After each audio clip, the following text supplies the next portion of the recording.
காட்டுக்கே ஒரு சட்டம் இருக்கு. அந்த சட்டத்துக்கு ராஜா தான் சிங்கம். ஆனா சிங்கம் வலிமையால ராஜா ஆகல. அதோட மனசால தான் ராஜா. வேகமா இருந்தா சிறுத்தைன்னு சொல்லுவாங்க. தனியா வலிமையா இருந்தா அத புலின்னு சொல்லுவோம். ஆனா பொறுப்பை சுமந்து குடும்பத்தோட வாழ்ற ஒரே மிருகம் எதுன்னு கேட்டிங்கன்னா அது நம்ம சிங்கம் தான். வேட்டை முடிஞ்சதும் முதல்ல குட்டிங்க, அதுக்கப்புறம் பெண் சிங்கம், அதுக்கப்புறம் தான் சாப்பிட்டு மிச்சம் இருந்தா அதை காட்டுக்கே விட்டுட்டு போயிரும். அதனால தான் சிங்க வேட்டை நடந்தா மற்ற மிருகங்கள்லாம் ரொம்ப சந்தோஷமா இருக்கும். இன்னைக்கு வாழ்வு தாண்டா அப்படின்னு. புலி அப்படி கிடையாது. தின்னும், மிச்சத்தை இழுத்து போகும், காய வச்சு மறுபடியும் தனியா உட்காந்து தின்னும். அதனால தான் நம்ம ஆண்கள் எல்லாம் சிங்கத்தோட ஒப்பிடுறாங்க.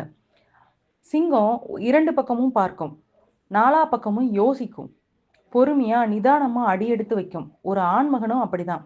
ரெண்டு பக்கமும் பார்க்கணும், பெத்தவளையும் பார்க்கணும், கட்டினவளையும் பார்க்கணும், தன்னை பெற்றவர்களையும் தனக்கு பிறந்தவர்களையும் பார்க்கணும், வீட்டையும் நாட்டையும் நல்லது கெட்டதையும் எல்லாத்தையுமே பார்க்கணும். அதனால தான் ஆண்களை சிங்கத்தோட ஒப்பிடுறாங்க போல.